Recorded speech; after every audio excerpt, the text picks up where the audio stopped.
this instrument and make the music that's inside of you. Can't do that with tablature.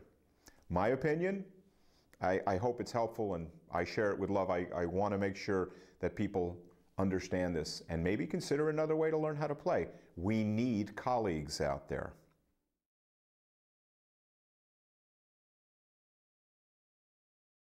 When you're learning music, sometimes a teacher might say, I want you to memorize this lesson. At the players, I say to you, don't memorize anything. Everything I say is like against what goes on in the grain of music. The reason I don't want you to memorize anything is because memorization of music is automatically built in to the pursuit of it.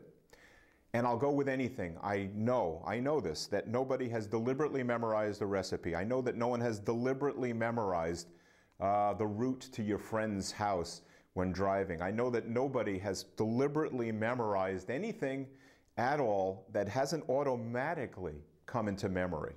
Except, of course, what? Lines in a play, perhaps songs that you're going to be doing, if you have songs that you're going to be playing on a show, so you memorize it. When people emphasize memorization in learning outside of the performance, it's a statement that doesn't make any benefit to you. You don't have to memorize anything ever, in my opinion. And the reason again is when you read music and you learn it and you pursue it, you are automatically, level by level, piece by piece, committing to memory. By the sheer dint of the practice, you're going to memorize your music. You're going to become a musician of great capability because it's automatically becoming a part of you. Why do you have to memorize anything? Some people say, because then, well, I'll learn the exercise. And I say, why do you need to memorize the exercise? Read the exercise. Repeat the exercise. Exercises are not meant, now check this out, to be used in professional ways. Music that you learn is not meant to transfer over into professional music. And here's why. If I'm studying, again,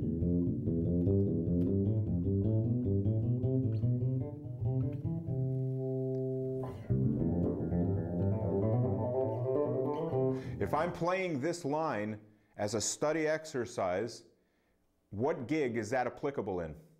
What gig is this applicable in?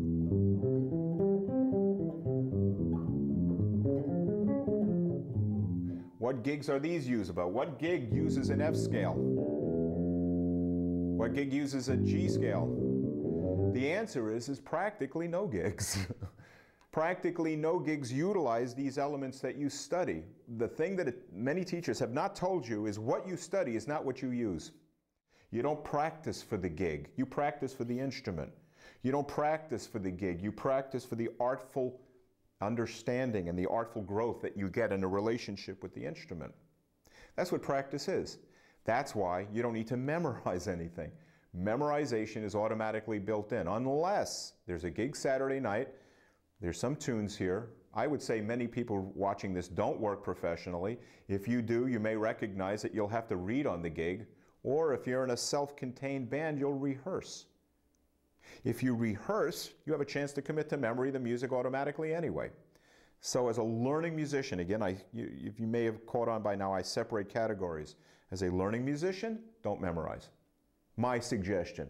Practice, repeat, read, make mistakes. Mistakes is built into learning, and you can't avoid them, and I can't avoid them. Musicians make mistakes in music. Can't stop it.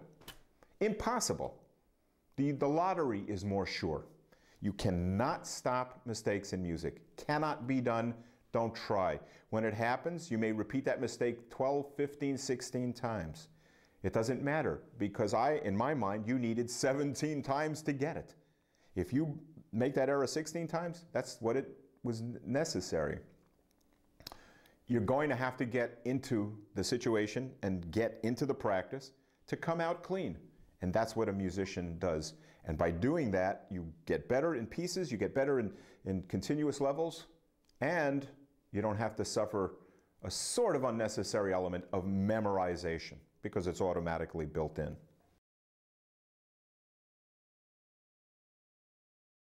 Don't play physically hard. This is a lesson that I have not learned yet. Look at the video earlier, and out of kind of a little bit of nerves and just the fear of being in a situation playing with these great musicians, Dennis and Richard and Pat, that out of the tension of it, I was playing a lot harder. In fact, a gentleman told me yesterday I was playing too hard, something, you know, that hard, I'm scared out of my mind kind of intensity. As a musician, I would say practice it. It was just something I have to continue to practice. Play lighter. You can.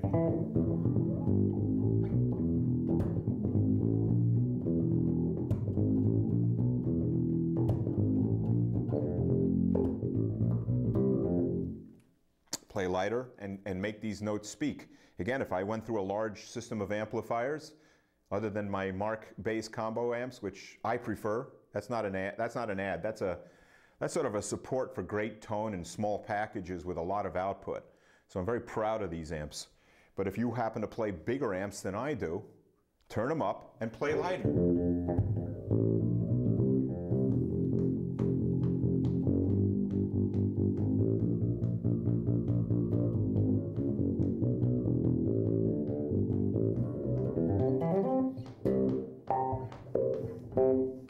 Play lighter. Touch your bass lighter and crank it up. You'll get a greater tone if you play lighter.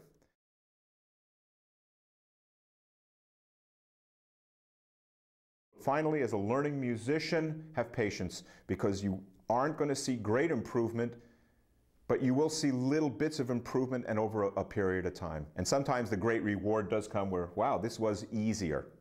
Musicians get better through the effort they put in. And since music is time on an instrument, instead of working at a store outside or doing a job that's a difficult job, you're at home, hopefully in an air-conditioned room with music and holding in your hands an instrument that you love very much.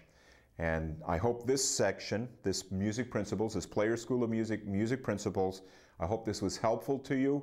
And I emphasize my opinions about these things, and perhaps you'll find some truths and some benefits in them for you. Thank you.